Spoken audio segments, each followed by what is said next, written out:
My goodness me. KESA is a one-stop shop for Kenyan African graduate students. That's where you get the resources you need to qualify and to make it as a Kenyan graduate student in America.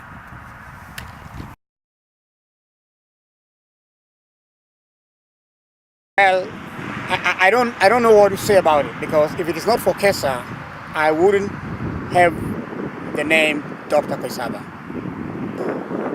When I got to hear about KESA, I was going through a lot of traumatizing space in my doctorate, because I was in South Carolina in a class that I was the only black person, I was the only African, I had the accent, and I was kind of being forced to do research that was American-based, and I wanted to write about my country, Kenya. And out of the blues, I heard about KESA, and I attended about 4 KESA annual meetings. And from my first KESA meeting, that's how I got the motivation.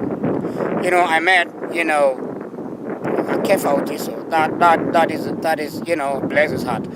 Kefa Otiso talked to me, counseled me, and motivated me not to drop out of my doctorate despite the location. Because of the guidance that I got from the professors and, people, members of KESA, and the motivation, I was able to clear my doctorate in 4 straight years. And guess what?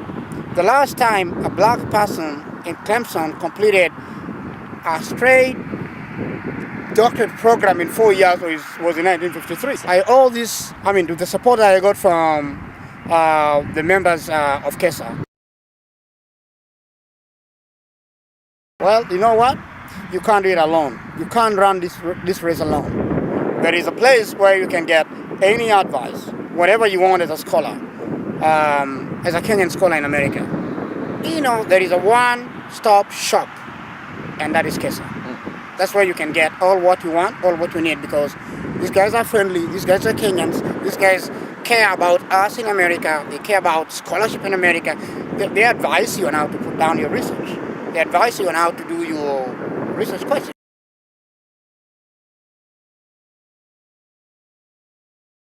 The first time I went was like, excuse me, we have all these intellectuals, Kenyans, that we've got all this bunch.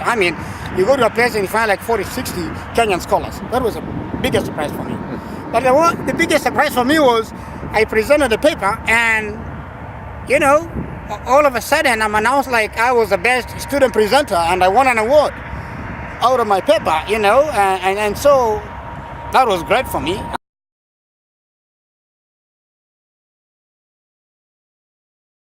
I presented a paper entitled Community Development, the Dilemma of Theory and Practice. And this is what I was talking about. It is one thing to talk theoretically and one thing to do it real. And where does theory meet practice, and where does practice meet theory? And that's how I won the award, because I was telling, and I am still telling the world, that despite how much schooling you've held, despite how much education you've had, practice matters. And I'm telling practitioners, hey, you know what? It doesn't matter how many years you spend dirtying your boots and your hands, you need scholarship to inform your decisions. And that's what we need in Kenya. We need policies that are informed both by practice and academics. We need our scholars to inform practitioners. We need practitioners to inform our scholars, so that we can develop, like, when they talk about Vision 2030, what informed that? So much the history of academia has been Eurocentric. It's been Western oriented. I would want to see a situation where, as KESA, we begin to think about our local narratives and begin to quote our local narratives. For instance, we have a lot of sayings that are not quoted in the world about research. How about us beginning not to quote other people, but quote our traditional sightseers, our traditional leaders about humanity? in a nutshell, I'm saying there's one thing that Kenya needs to begin to embrace. We have enough of Eurocentric and Western-oriented research approach. It's high time Kenya begins to look at indigenous humanities. How do we approach research from our own indigenous contexts? Mm-hmm. How can we inform research from our own traditional contexts?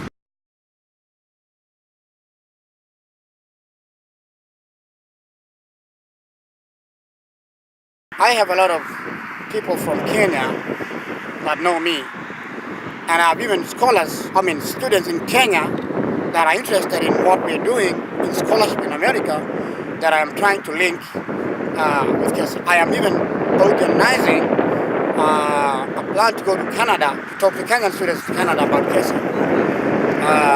Unfortunately, travel is expensive, but this is what I'm telling people that know me, people that I know that are in school here. I mean, even community colleges, undergrad and grad students and, post-grad students. I'm telling them, Kenya is a one-stop shop for every Kenyan that want to advance in academia. You have some of the best brains, some of the best Kenyan brains in America in Kenya. We can mentor you, we can tutor you, we can help you develop your research projects. Just like they've done for me. That's what they've done for me. This is why I'm proud of it. Yeah, I'm a product of Kenya.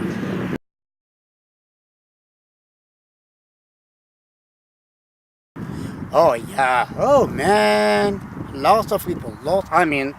I cannot remember the number, but at least I know I've had more than 6 people.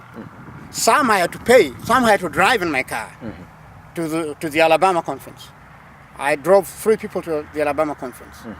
And I came with 2 people to the Ohio conference, when we had that in Ohio. And I know that I paid some fare for 2 guys to go to the Atlanta conference. And this coming conference, I am trying to see whether I can get 5 people to the conference in Atlanta.